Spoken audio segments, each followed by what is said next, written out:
here at Reagan, so my opinion of commercial airlines right now is not very high. Gentlemen, just so you know, Ranking Member McGovern also had some things he needed to get off his chest before we got to And in fact, not alone.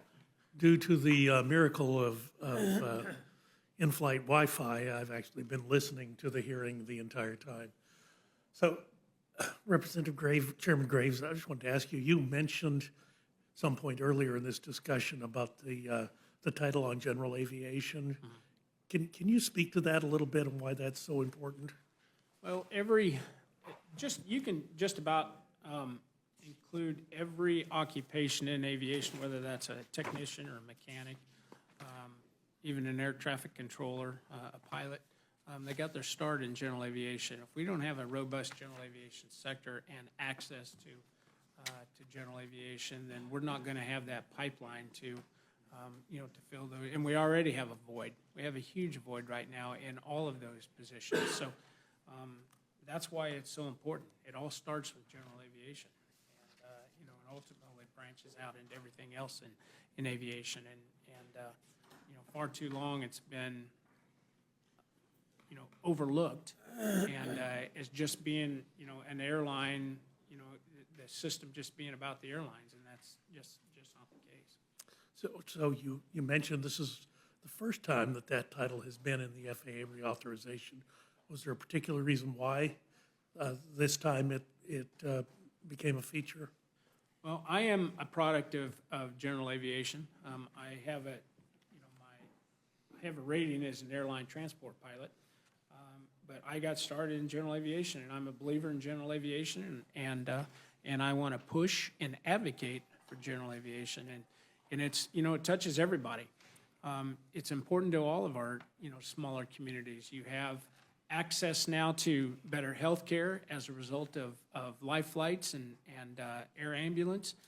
You have more economic development as a result of airports. There was a saying that I always enjoy repeating, and I can't attribute it to anybody. I think everybody says it, but you build a mile of road and you can go a mile, but you build a mile of runway and you can go anywhere in the country. And with general aviation, that allows that access for so many and so many communities. So it's important to me, and I'm the chairman, so I put it in. There you go. Well, there were several times today where I thought, if I renewed that darn private pilot's license, I would not be so dependent on commercial air travel and not be held hostage by their inability to schedule properly. And if I could say, it's important to the chairman, so we supported it as well. I get it. So let me ask you on the pilot age thing, was there, somewhere along the line I missed the discussion, and it sort of happened right at the end. Did you have a hearing on this? Did you get expert testimony from medical officers and that sort of thing? We had, just in committee, we had a pretty robust debate, to be quite honest with you, and I can't answer the question on who has come in and supported it and not support. I can tell you who doesn't support it, but as far as who supports it, and again, it's a pretty robust debate, and there's the speculation surrounding too.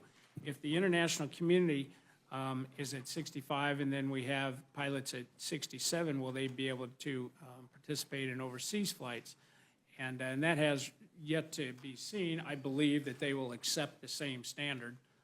That is my thorough belief. We also have a problem right now with pilot shortage. That's one of the reasons why we're having crew shortages everywhere, whether that's flight attendants or pilots. We're having crew shortages, and that's contributing to the delays that we're seeing and the cancellations that we're seeing. And this is not the end all by any stretch of the imagination, but it is helping, or it will help in terms of allowing pilots to serve just a little bit longer, and as we try to bring pilots up through the pipeline to get to where we need to be.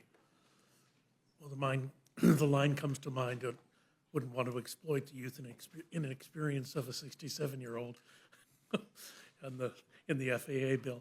Now, thank you all very much I know you've worked very, very hard on this, and Mr. Chairman, I'll yield back. Gentlelady from New Mexico is recognized for any questions she may have for the panel.